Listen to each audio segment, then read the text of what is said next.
Magandang umaga po sa ating lahat, mga kapatid. Magandang umaga din po, Father. Araw ng Lunes sa ikalawang linggo ng Kwaresma. Panibagong simula, panibagong pagkakataon. At napakagandang balikan ang mga pagbasa ngayon at pagnilayan, sapagkat ang mga pagbasang ito ay nagpapaalaala sa atin na anuman ang nangyayari sa ating paligid na nagiging dahilan upang tayo ay magkasala. Wala namang ibang pwedeng sisihin kundi ang ating mga sarili din. Minsan kasi di ba napakadali sa atin ang tumingin sa iba, ang sisihin ang iba, ang hanapan ng mali ang iba, kaysa suriing mabuti ang ating mga sarili at aminin, may bahagi din ako sa mga pangyayaring ito at ako rin ay nagkasala. Ganyan ang napakagandang panalangin ni Propeta Daniel sa unang pagbasa. Alam na alam ni Propeta Daniel ang kung ano ang naging pagkakasala ng kanyang mga kasama, ng mga tao, ng mga hari, ng mga pinuno. Kaya sa hindi magandang nangyayari sa kanila, mas nakita ni Propeta Daniel ang kanyang sarili bilang bahagi ng pagkakasala na nangyari. Kaya sa kanyang panalangin sa Diyos, sinabi niya, Panginoon, dakila at makapangyarihang Diyos na laging tapat sa umiibig sa iyo at sumusunod sa iyong mga utos, nagkasala po kami sa iyo.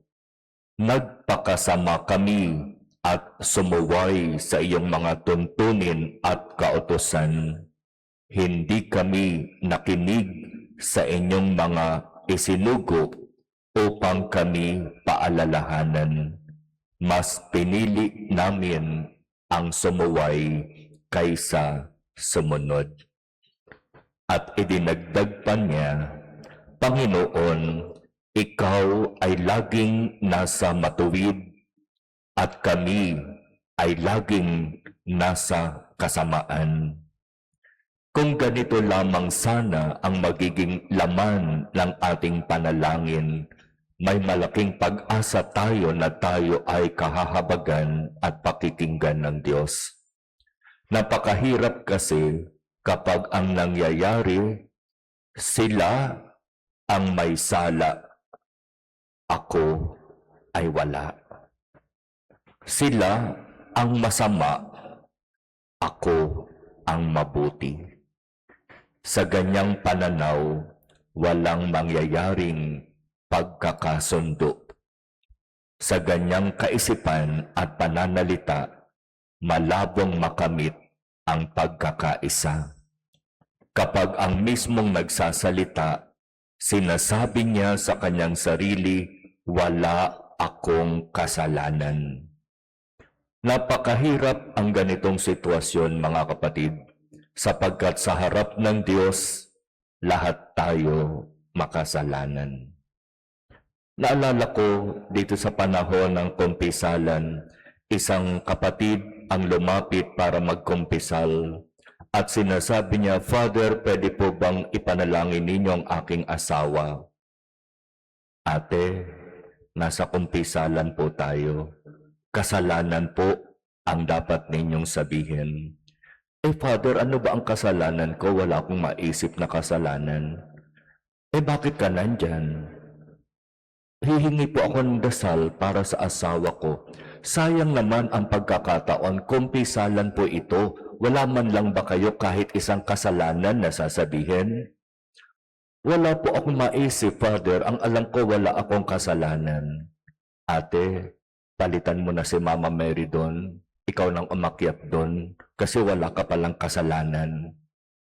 Napakahirap kapag manhid na tayo sa katotohanan na tayong lahat makasalanan. Walang sino man sa atin ang dapat magsabi, wala akong kasalanan. Sapagkat lahat tayo makasalanan, lahat tayo nagkakasala at kung ganoon ang katotohanan, dapat tayong manalangin katulad ni Propeta Daniel. Panginoon, kami ay makasalanan. Kami ay nagkasala sa iyo. Nagmamakaawa po kami sa iyong habag, sa iyong awa. Patawarin mo po kami sa aming kasalanan.